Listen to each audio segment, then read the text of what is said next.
भारतीय संविधान में आवश्यक सुधार इस विषय पर मेजर सरस त्रिपाठी जी हमारा उद्बोधन करेंगे। तत्पूर्व हम उनका परिचय जानकर लेते हैं।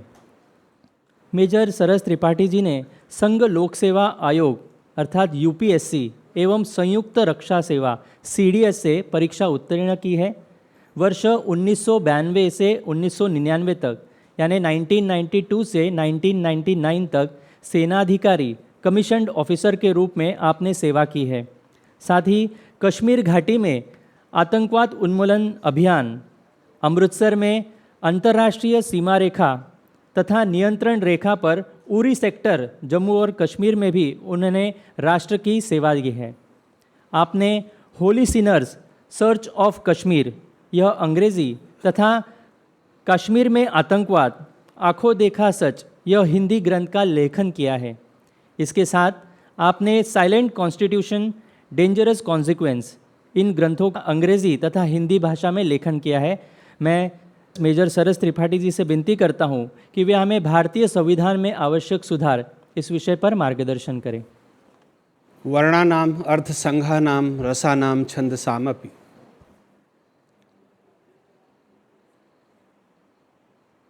मंगलानाम च कर्तारौ वंदे वाणी विनायकौ अखंड मंडलाकारं व्याप्तं येन चराचरं तत्पदं दर्शितं येन तस्मै श्री गुरुवे नमः। भवानी शंकरौ वंदे श्रद्धा विश्वास रूपिणौ याभ्यां विना न पश्यन्ति सिद्धा स्वांतस्थमीश्वरम्। मैं तत्पुरुष गुरुदेव श्री आठवले जी और हमारे गुरुदेव यहाँ उपस्थित श्री चारुदत्त पिंगले जी, जिन्होंने मुझे यह सौभाग्य दिया शिष्य को स्वयं चलकर घर तक बुलाने आए, ऐसा सौभाग्य बहुत कम लोगों को मिलता है। और यहाँ उपस्थित सभी देवी और सज्जनों, सिय राम मैं सब जग जानी करहूँ प्रणाम जोर युग पाणी। यहाँ इतने बड़े बड़े विद्वान जो विधि विशेषज्ञ बैठे हुए हैं, कॉन्स्टिट्यूशनल एक्सपर्ट्स, तो मैं थोड़ा संकोच में हूँ क्योंकि मेरी विधि की कोई शिक्षा नहीं। लेकिन जो समाज और देश के समक्ष परिस्थितियाँ हैं उसके कारण मुझे भारत के संविधान को बार बार पढ़ना पड़ा। जब मैं विद्यार्थी था, जब मैं सेनाधिकारी था, जब मैं इंदिरा गांधी अंतर्राष्ट्रीय हवाई अड्डे पर हवाई अड्डा प्रबंधक था, जब मैं कमांडेंट था, पूरे समय यही होता रहता था। किसी न किसी ऐसे कानून से साक्षात्कार होता था जो हमारी संस्कृति, हमारे देश, हमारे सनातन धर्म से जिसका टकराव होता था। तो मुझे ये लगता था ये ऐसा क्यों है। फिर मैंने जब संविधान को अच्छी तरह से पढ़ा, कई बार पढ़ा, तो मुझे कुछ बातें समझ में आई जिसको मैंने साइलेंट कॉन्स्टिट्यूशन डेंजरस कॉन्सिक्वेंसेस अंग्रेज़ी में और हिंदी में मौन संविधान भयानक परिणाम इस नाम से लिखा है, जिसमें 21 कानूनों की अनुशंसा की गई है जो भारत सरकार को या तो बनाने चाहिए, या तो परिवर्तित करने चाहिए और या तो समाप्त करने चाहिए। Either this should be enactment of law और अमेंडमेंट ऑफ लॉ और रिपील ऑफ लॉ। तो उस पुस्तक को आप चाहें तो विस्तार से पढ़ें। मुझे सीमित समय जो दिया गया है उसमें मैं अपनी बात कहूँगा। बात मैं कश्मीर से शुरू करूँगा। मेरा यह सौभाग्य था कि जब आतंकवाद चरम पर था, मैं कश्मीर में मुझे सेवा करने का मौका मिला। प्रतिदिन आतंकवादियों से हमारा सामना होता था, गोलियां चलती थी, हमारे जवान मारे जाते थे, वो भी मारे जाते थे, कई को जिंदा पकड़ते थे और बहुत सारा हथियार पकड़ते थे। जखीरे में ऐसा कोई दिन ही नहीं होता था जहां कुछ ना हो। उस पर जो 450 पृष्ठ की पुस्तक है Holi Sinner search of Kashmir और कश्मीर में आतंकवाद आंखों देखा सच, उसमें सारे विवरण मैंने दिए हैं। वहाँ की यथास्थितियाँ, उसको पढ़े बगैर व्यक्ति ये नहीं समझ सकता कि कश्मीर कोई पॉलिटिकल लड़ाई नहीं थी, कोई विक्टिमहुड का जो कहा जाता है हमारे साथ है, वो असल में ये पूरी तरह से जिहाद है।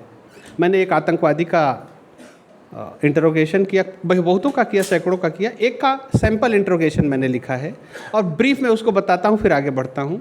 वो जो हमें रिवील करता है वो बताता है कि पाकिस्तान में जो हमें ट्रेनिंग होती है 3 तरह की होती है। एक तो स्मॉल आर्म्स को चलाने की, यानी छोटे हथियारों को चला करके किस तरह से लोगों की हत्या करनी है। दूसरा, मिलिट्री टैक्टिक्स का काउंटर कैसे करना है, क्योंकि आर्मी डिप्लॉय हो गई तो आर्मी वहाँ ऑपरेट कर रही है, तो उसको कैसे न्यूट्रलाइज करना है। और तीसरा, जो पढ़े लिखे होते हैं उनका ब्रेन वॉश होता है, उनको शिक्षा दी जाती है धर्म की, और उसमें जिहाद की शिक्षा दी जाती है और ये समझाया जाता है जिहाद के कारण ही हमारा जो मजहब है वो रेगिस्तान से निकलकर और फिर जो उस समय की सबसे बड़ी सभ्यता थी पर्सिया, वहाँ आया, उनको सबको डिस्ट्रॉय किया। जो कि अरब पागन थे, उसके बाद वहाँ के लोग भी आग की पूजा करते थे, ये सब बेवकूफ़ लोग थे, उनको ख़त्म किया। फिर इंडो बुद्धिस्ट कल्चर जो थी अफ़गानिस्तान, देखो हमने जिहाद तलवार के बल पर उनको सबको इस्लामाइज कर दिया। फिर पाकिस्तान बांटा, बांग्लादेश बांटा, आज खुरासान से लेकर अराकान तक हमारा झंडा बुलंद है, लेकिन बीच में एक बड़ी रुकावट है। आप हिंदुस्तान का, वो दुनिया का देखिए, मैप देखिए, मैं तो भूगोल का विद्यार्थी हूँ तो मुझे अच्छी तरह समझ आता है। खुरासान क्या है? तुर्की, और आज ईरान का सबसे पश्चिम उत्तरी प्रांत है खुरासान। अराकान कहाँ है? बर्मा में है, वहाँ का वेस्टर्न प्रोविंस है जिसको रखीने कहा जाता है, जहाँ से सारे रोहिंग्या आए हैं, हिंदुस्तान भर में फैले हुए हैं और हमारे देश का विनाश कर रहे हैं। हमें ये सिखाया जाता है कि खुरासान से लेकर और अराकान तक जब तक इस्लाम का झंडा बुलंद नहीं होगा तब तक गजवाए हिंद कंप्लीट नहीं होगा। रुकावट कहाँ है? ये जो अभी इतना बड़ा भूभाग बचा है हिंदुस्तान का, बोलता है जैसे हमने अफ़गानिस्तान लिया, जैसे हमने पाकिस्तान लिया, बांग्लादेश लिया, कश्मीर लेंगे, बंगाल लेंगे, केरल लेंगे, और ये सब जितने भी काफिर हैं इनको मार कर यहाँ से भगा देंगे या ख़त्म कर देंगे, बचे हुए को हिंदवी समंदर में फेंक देंगे, जैसे कश्मीरी पंडितों को डल झील में फेंक दिया था। ये एजेंडा है। अब इसको कहने की हिम्मत किस में है? हमने अपने कानों से सुना, रिकॉर्ड में दर्ज किया। मैं 6 मराठा लाइट इन्फेंट्री का ऑफिसर था, उसके रिकॉर्ड में सारा इंट्रोगेशन दर्ज है। यहाँ हमको सिखाया जाता है सर्व धर्म समभाव, हमको नहीं, मेरा मतलब है जो हमारे संविधान और इन सब में। तो हमें अब इस बैकग्राउंड में मैं अपनी बात कहता हूँ कि जब हम पूरे संसार में हमारे खिलाफ इतना बड़ा षड्यंत्र चल रहा है, तो उस षड्यंत्र को हम सिर्फ डिफेंसिव तरीके से नहीं कर सकते। सारे फ्रंट पर, चाहे वो लीगल हो, एडमिनिस्ट्रेटिव हो, मिलिटरीली हो, इंटेलेक्चुअली हो, हर फ्रंट पर ये लड़ाई लड़नी होगी। और आप सभी लोग लड़ रहे हैं, मैं देख के इतना एनकरेजमेंट होता है, उत्साह होता है कि हमारी कितनी बड़ी शक्ति है। अब अपने विषय पे आता हूँ। मैंने एक पावर पॉइंट प्रेजेंटेशन बनाया है, मैं उसी की मदद से आगे बढ़ूँगा। बात तो अपनी खुली कह सकता हूँ, लेकिन बनाने का 2 कारण था। एक तो मैंने ये डिसाइड किया कि कुछ लोगों को हिंदी समझ में नहीं आती है अच्छी तरह से, ख़ासतौर से हम लोगों की जो उत्तर प्रदेश वाले हैं, थोड़ी संस्कृत निष्ठ हो जाती है। दूसरा है कि वो जो लोग हिंदी नहीं समझते तो अंग्रेज़ी में उन्हें वो चीज़ें दिखाई दे जाएंगी, तो दोनों भाषाओं में हो जाएगा। तो मैं अपनी बात यहीं से शुरू करता हूँ। संविधान के विषय में डॉक्टर अम्बेडकर क्या कहते हैं वो सामने लिखा हुआ है, आप पढ़िए। How ever good a constitution may be, if those who are implementing it are not good, it will prove to be bad. However bad a constitution may be, if those implementing it are good, it will prove to be a good constitution. मतलब संविधान अपने आप में कुछ महत्वपूर्ण नहीं है। अगर जो लोग इसे चला रहे हैं वो अच्छे हैं तो संविधान अच्छा होगा, और बुरे हैं तो बुरा होगा। दुर्भाग्य से मतलब 50 वर्ष तक जिन लोगों ने संविधान को चलाया वो अच्छे लोग नहीं थे, और संविधान को उन्होंने संविधान के साथ इतना व्यभिचार किया, उसकी मूल आत्मा को पूरी तरह से बदल दिया। संविधान इतना बुरा नहीं था। यूँ तो अगर हमें ये कहा जाए कि संविधान में बदलाव किया जाए या संविधान को ही बदल दिया जाए, तो मैं तो यही कहूँगा कि संविधान को ही बदल दियाना चाहिए, क्योंकि ट्रक को कार बनाने में बहुत मुसीबत है और कभी अच्छी कार बनेगी नहीं।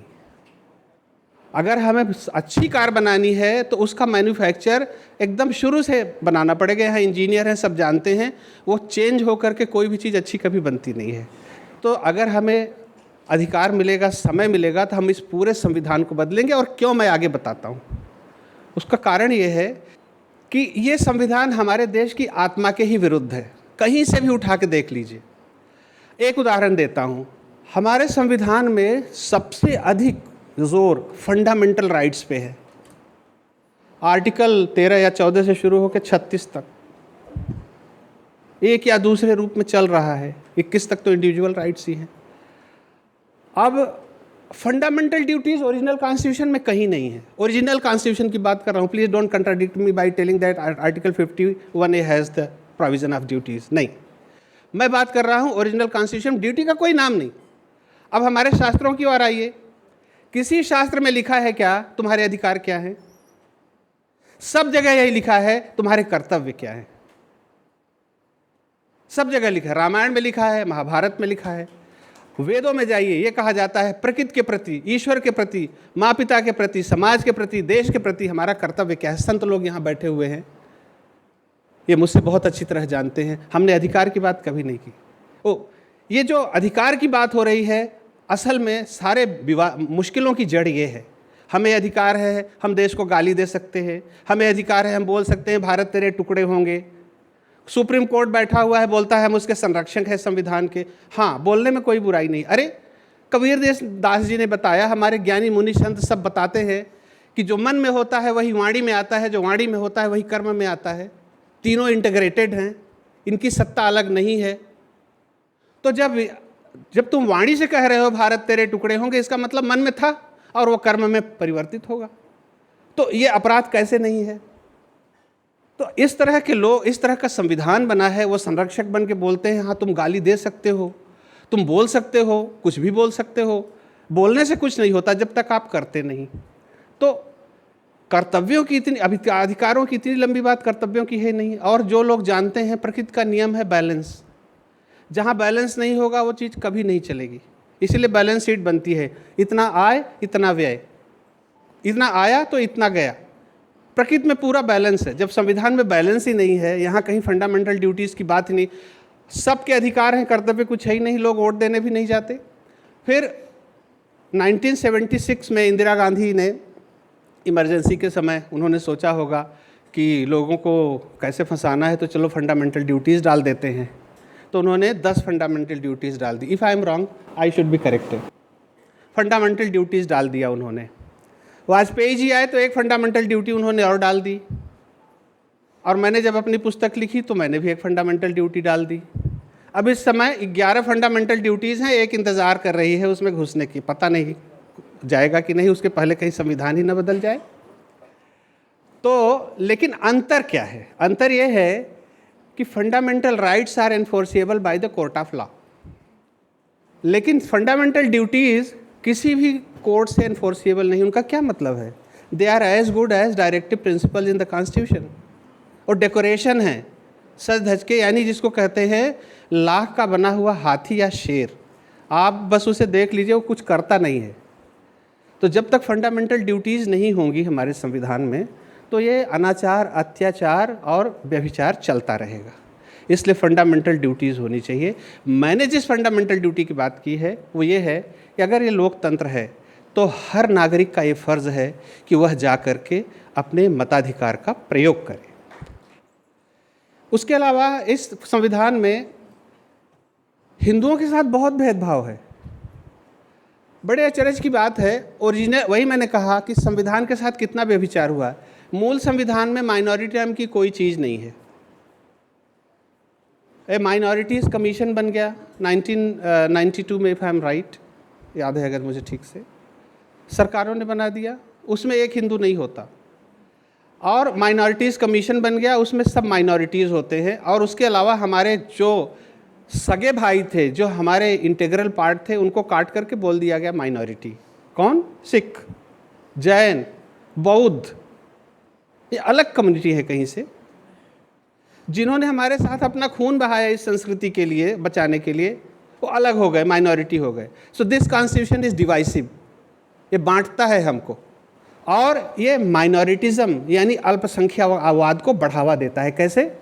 आपने रामकृष्ण मिशन का सुना, मालूम होगा। उनको ये कहना पड़ा कि हम तो हिंदू धर्म का हिस्सा ही नहीं है, हम तो माइनॉरिटी हैं, तब उनको अपने इंस्टीट्यूशन चलाने का अधिकार दिया गया। कर्नाटक के लिंगायत कहते हैं कि हम माइनॉरिटी हैं, हिंदू नहीं हैं। क्यों ऐसा कहते हैं? क्यों कहते हैं? क्योंकि संविधान माइनॉरिटीज़ को विशेषाधिकार देता है। हर किसी को विशेषाधिकार चाहिए।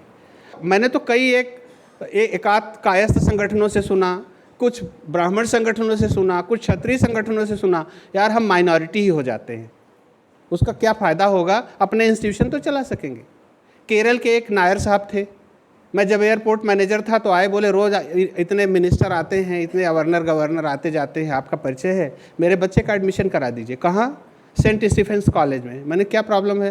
बोला 98% पे हिंदुओं की मेरिट ख़त्म हो गई है, ईसाइयों की 65% पे है, सीटें खाली हैं। वो बोलते हैं जब जाता है कि हमारा कर दीजिए एडमिशन, तो उन्होंने कहा कि देखो सीट तो खाली है लेकिन क्रिश्चियंस की है, तुम्हारी मेरिट भर गई है, तो जो क्रिश्चियन होगा उसका होगा। मतलब बस ये कहना बाकी था ईसाई हो जाओ तो हो जाएगा।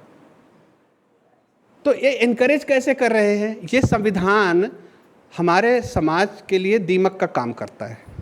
ये जो माइनॉरिटी वाले प्रोविजंस हैं, क्यों माइनॉरिटी बन गई, उसके बाद प्रिविलेजेस क्या क्या हैं अधिकतर लोगों को पता है, पर फिर भी मैं कहूँगा क्योंकि हमें कहने का मैंडेट है, हम इसीलिए यहाँ आए हैं।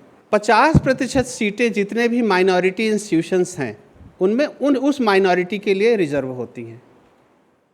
अब मान लीजिए सेंट स्टीफेंस कॉलेज है दिल्ली का, वहाँ 50% सीट होगी ईसाइयों के लिए, बाकी 50% में 98% जनता होगी। और उनकी दो स्ट्रेंथ है, दो क्रिश्चियंस की, एजुकेशन और हेल्थ। अस्पताल उनके हैं और शिक्षा संस्थान उनके हैं। एडमिशन लेना है और सबको ईसाई स्कूल में पढ़ाने की बहुत जल्दी है। गुरुकुल में तो आप जानते ही हैं कि जाना ही नहीं चाहते, जो जाएगा गरीब घर का बच्चा जाता है, धनी वाले तो यहाँ पढ़ाएंगे, उसके बाद कोलंबिया भेज देंगे, नहीं तो ऑक्सफोर्ड भेज देंगे ताकि और ज़्यादा ईसाई बन के आए। तो कहने का मतलब है जो इतना डिवाइसिव कॉन्स्टिट्यूशन है। उसके बाद एक जज हुई थी रूमा पाल, हमारे आदरणीय हरिशंकर जैन साहब हमारे बहुत ही सम्मानित हैं, उनके पुत्र विष्णु शंकर जी, उनसे मेरी बात हुई एक कार्यक्रम में। उन्होंने बताया मुझे कि एक जज थी रूमा पाल, नाम तो था हिंदुओं जैसा पर वो ईसाई थी। वो जानबूझ के कोई पिटीशन आ जाती है, ईसाई कौन है, उन्होंने बोल दिया जो 50% से कम है ईसाई है। आज की तारीख में anybody who is less than 50% is minority. मतलब पहला है कि भारत को हिंदू राष्ट्र क्यों होना चाहिए, वो उसमें मैंने अपने कुछ जो हमारे तर्क है वो मैंने दिया है। और ये ज़रूरी है कि भारत को, अभी सभी बोलते हैं भारत तो हिंदू राष्ट्र पहले से ही है, जहाँ मेजॉरिटी 80% हिंदू है और कुछ हमारे सनातनी संगठन भी बोलते हैं, लेकिन वो मतलब नहीं है ना, लीगल स्टेटस होना चाहिए ना। जब तक by the act of parliament ये नहीं बनता है तब तक इसका कोई मतलब नहीं है। अब आइए क्यों बनना चाहिए हिंदू राष्ट्र, इसको ध्यान से देखिए। दुनिया में 201 देश हैं, 196 संयुक्त राष्ट्र संघ से रिकॉग्नाइज्ड हैं और 5 नहीं हैं। उनमें से 131 देश क्रिश्चियन डोमिनेटेड हैं, 58 मुस्लिम डोमिनेटेड हैं, 7 बुद्धिस्ट डोमिनेटेड हैं, 1 ज्यूज डोमिनेटेड है, हिंदू डोमिनेटेड 2 हैं, भारत नेपाल, बाकी अदर हैं, मतलब नॉन रिलीजन। और इसमें से थियोक्रेसीज कितनी है, धर्म राज्य जिनका है, या तो जिन धर्मों को राजकीय संरक्षण प्राप्त है या वो डिक्लेयर्ड थियोक्रेसी हैं धर्म राज्य, उनमें 33 ईसाई हैं, 28 इस्लामिक हैं, 7 बुद्धिस्ट हैं। हिंदू कितने हैं? सिर्फ हिंदू धर्म है सनातन धर्म जिसको कोई राज्य प्रोटेक्शन नहीं देता। इसलिए हिंदू राष्ट्र बनना बहुत आवश्यक है। और हमारा प्रोटेक्टर कौन है? 120 crore Hindus all over the world. आप उसके प्रोटेक्टर हैं बस, और कोई नहीं है। जनसंख्या का अनुपात देखिए, 84% हिंदू थे 1951 की जनगणना में, घटकर हो गए 79%। मुस्लिम थे 908%, बढ़ के 14.3% हो गए। मतलब बढ़ोतरी उतनी हुई जितना हिंदू घटे, बाकी का ऑलमोस्ट परसेंटेज में स्टेबल था। इसको देखिए, ज़रूर देखिए आप। यह है विश्व का धर्म मानचित्र। इसमें जो बैगनी रंग का है सब ईसाई है, जो हरे रंग का है सब इस्लाम है, और जो थोड़ा सा लाल रंग का है वो बुद्धिस्ट है। जहाँ मंगोलिया आप देखिए, भारत के ऊपर जो पिंक कलर है, चीन के ऊपर उस कलर के जितने हैं। सिर्फ 2 राष्ट्र हैं जिसको मैंने चिन्हित किया है, भारत और नेपाल, जो हिंदू डोमिनेटेड हैं। और इस मानचित्र से आप देख लीजिए कि आप कहाँ जाएंगे, उनका डोमिनेशन कहाँ है। और वहाँ देखिए खुरासान से लेकर अराकान तक का जो उनका सपना है सब बन चुका है, वहाँ तक पहुँच चुके हैं वो, ब्रुनेई तक। सिर्फ हिंदुस्तान ही एक उनकी बाधा है। In democracy, demography is your destiny. लोकतंत्र में आपकी जनसंख्या ही आपका भाग्य है, इसलिए अपनी जनसंख्या को बनाकर रखना है। इसीलिए पॉपुलेशन कंट्रोल एक्ट आना जरूरी है। दूसरा है, if geography is not yours neither history nor future will be yours. अगर भूगोल आपका नहीं है तो इतिहास आपका ऑब्लिटरेट हो जाएगा, ख़त्म हो जाएगा, और फ्यूचर आपका होगा नहीं। उदाहरण, अफ़गानिस्तान तो आपका था, जहाँ खोदो आज भी वहाँ भगवान रामकृष्ण या बुद्ध की मूर्तियाँ निकलती हैं, कुछ कर सकते हैं आप। आखिरी गुरुद्वारे को भी वहाँ के आग लगा के भगा दिया। हिंदू एक नहीं, अनाचार इतना फैला हुआ है। पाकिस्तान में हिंगलाज में तुम्ही भवानी महिमा अमित ने जात बखानी, कहाँ है हिंगलाज? दुर्गा चालीसा में लिखा है पाकिस्तान में है टूटा फूटा मंदिर। आपका भूगोल नहीं तो आपका कश्मीर में देखिए, मैं तो 7 साल रहा हूँ और मिनिस्ट्री ऑफ कल्चर ने मुझे 10 लाख रुपए की स्कॉलरशिप दी है वहाँ की हेरिटेज को डॉक्यूमेंट करने के लिए। एक एक हेरिटेज साइट, इतना दुख होता है, इतनी महान संस्कृति, सब वहाँ सिर्फ रूइंस बचे हुए हैं, कुछ नहीं। इस मंदिर का रूइन, उसका रूइन, मारतंड का, मामल का, ये वो, कुछ नहीं बचा है। क्योंकि आप जब भूगोल आपका नहीं होगा तो आपका इतिहास खत्म हो जाएगा, भविष्य आपका नहीं होगा। इसलिए save your demography, save your geography. अपनी जनसंख्या और अपना भूगोल बचाइए। माइनॉरिटीज़ को डिफाइन करना जरूरी क्यों है? अभी तक संविधान में माइनॉरिटीज़ डिफाइंड नहीं है। मेरी मांग ये है कि ये सरकार, बहुत आसान है, आर्टिकल 25 से 31 तक कौन कहानी बताता फिरेगा? इतने कॉन्स्टिट्यूशन में अमेंडमेंट करना, लोग सिर पे आसमान उठा लेंगे। सिंपल सोल्यूशन है, जितने विद्वान जन हैं ध्यान से सुने, इस दिशा में काम करें और उसमें अगर थोड़ी बहुत कमी है उसे सुधारें। मैंने ये कहा है, अपनी पुस्तक में लिखा है, इस सारी समस्या का समाधान हो जाएगा अगर भारत सरकार या भारत की संसद माइनॉरिटीज़ को डिफाइन कर दे कि अल्पसंख्यक कौन है। मैंने कहा है, संयुक्त राष्ट्र संघ का मैंडेट है, 2% से कम जो लोग हैं वही माइनॉरिटी होते हैं। और आप डिफाइन करिए, कुछ मत करिए, 2 पेज का एक कानून लाइए, उसमें लिखिए कि माइनॉरिटी सिर्फ वो होंगे जो 2% से कम हैं, और जिन्होंने अपना चरागाह भारत को समझा है ये उससे तुरंत बाहर हो जाएंगे। कोई कुछ नहीं कर सकता, कहीं नहीं लिखा है कैसे डिफाइन करना है। और इसी तरह से मेघालय हाई कोर्ट ने एक जजमेंट भी पास किया है कि भारत सरकार को क्यों प्रोटेक्ट करना चाहिए हिंदुओं को। वहाँ एक केस हुआ था, अमोन राणा करके व्यक्ति को सर्टिफिकेट नहीं मिल रहा था क्योंकि वहाँ सब सो कॉल्ड माइनॉरिटी। अभी की डेफिनेशन के हिसाब से सब, मतलब हिंदुओं को छोड़कर सब माइनॉरिटी हैं, इसीलिए सब माइनॉरिटी होना चाहते हैं क्योंकि वहाँ फ़ायदा बहुत है। और आप देखिए एक चीज़, इसमें ज्यूज़ माइनॉरिटी नहीं है, क्योंकि माइनॉरिटी कमीशन को जो हेड करते हैं मुस्लिम हैं, उनको ज्यूज़ से दुश्मनी है। सबसे छोटी कम्युनिटी ज्यूज़ की है हिंदुस्तान में, यहूदियों की, वो माइनॉरिटी नहीं है। अचरज की बात आप देखिए, देश में कुल 9 राज्य हैं जहां हिंदू माइनॉरिटी हैं, जिनको कोई अधिकार नहीं है माइनॉरिटी का। कश्मीर में भी, कश्मीर के अंदर 99% मुस्लिम हैं, मतलब 98 के लगभग, और जम्मू कश्मीर में 64% जो है मुस्लिम हैं। दोनों अलग चीज़ें हैं, कश्मीर घाटी है ये। मैं वहाँ की बात बता रहा हूँ, वहाँ भी मुसलमान ही माइनॉरिटी है, सारे माइनॉरिटी का फ़ायदा उनको मिलता है। ये देखिए, आप बस देखते जाइए, आपको समझ आ जाएगा। ग्रीन कलर हिंदुओं का है। इन 3 केंद्र शासित प्रदेशों में, यानी लक्षद्वीप, जम्मू कश्मीर और लद्दाख, यहाँ पे ये यूटीज़ हैं, यहाँ तीनों जगह हिंदू माइनॉरिटी, और 6 राज्यों में जिसको दिखाया जा रहा है, आप ग्रीन कलर को देखिए, वही हिंदू हैं। यहाँ पे हिंदुओं को, हिंदू माइनॉरिटी है लेकिन उनको कोई माइनॉरिटी राइट नहीं है, तो और वो लेकर के गए अपना केस माइनॉरिटीज़ कमीशन में, तो वहाँ पे कोई हिंदू ही नहीं, कोई सुनता ही नहीं। उन्होंने बोल दिया सुप्रीम कोर्ट जाओ, सुप्रीम कोर्ट ने तुम डिसाइड करो। यानी कि गे और लेस्बियन की डेफिनेशन क्या है, ये सुप्रीम कोर्ट बताने में बहुत इंटरेस्ट है, रोज़ हियरिंग होगी, लेकिन माइनॉरिटी कौन है ये बताने में बहुत तकलीफ है। ये मैंने इसीलिए ये पाई चार्ट बनाया कि देखने से ताकि बातें समझ में आ जाएं कि क्या दरदशा है। रेड रंग जो है सब मुस्लिम्स का है, लेकिन वो माइनॉरिटी है लक्षद्वीप में, सारे अधिकार उन्हीं को माइनॉरिटी के मिलते हैं। इससे रिलेटेड है जो मंदिर, या यहाँ भी देखिए विडम्बना, सब माइनॉरिटी हैं, सबका पैसा उनके पास आएगा, जिहाद में जाएगा, किसी का स्कूल खोलने में जाएगा जहाँ 50% उनका रिजर्वेशन होगा, हमारा पैसा सरकार के पास जाएगा और सरकार उससे सब्सिडी देगी मुसलमानों को हज जाने के लिए। ठीक है, तो उस पर हमने लिखा है जो अब टेम्पल एंड एंडोमेंट एक्ट है तमिलनाडु में। ये देखिए डेटा दिया हुआ है, सबसे ज़्यादा दुर्दशा जो है तमिलनाडु और आंध्र प्रदेश में है। एक क्रिप्टो क्रिश्चियन है, एक ओपन क्रिश्चियन है। मैं आंध्रा में रहा, पूरा तरह से सैकड़ों हज़ारों एकड़ ज़मीन खरीदी जा रही है चर्च को दान करने की। अपनी आंखों से देख के आया हूँ। लेपाक्षी का मंदिर है, उसके आप पास सब क्रिश्चियन मिशनरीज की ज़मीन है। इनका तो वश चले सब कन्वर्ट करके। तमिलनाडु में तो बहुत इतनी फ़ोटोज़ हैं, आप खुद देख लीजिए। अभी अभियान चलाया था MK स्टालिन ने, कितने मंदिर तोड़ दिए। इसमें दिया हुआ है कि मंदिर में जो संपत्ति जाती है, मंदिर से जो प्राप्त होता है, उसका डिस्ट्रीब्यूशन किस तरह होता है।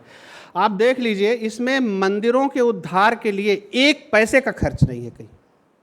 इतने बड़े बड़े मंदिर हैं, हमारी करोड़ों की संपत्ति आती है, करोड़ों के अरबों की, सब सरकारी खाते में जाती है और इस चार्ट के हिसाब से मोटे तौर पे खर्च होती है। काहे एडमिनिस्ट्रेशन में ब्लू कलर का खर्चा निकल जाता है, ऑडिट के नाम पे ऑडिटर को दे देते हैं, सैलरी दे देते हैं, और प्रेयर और फेस्टिवल में पुजारी को क्या मिलता है, तनख्वाह, जो अभी पीछे वक्ताओं ने बताया था 12 रुपये, मेरा ख्याल है, मुझे याद नहीं है, किसी विद्वान ने बताया था।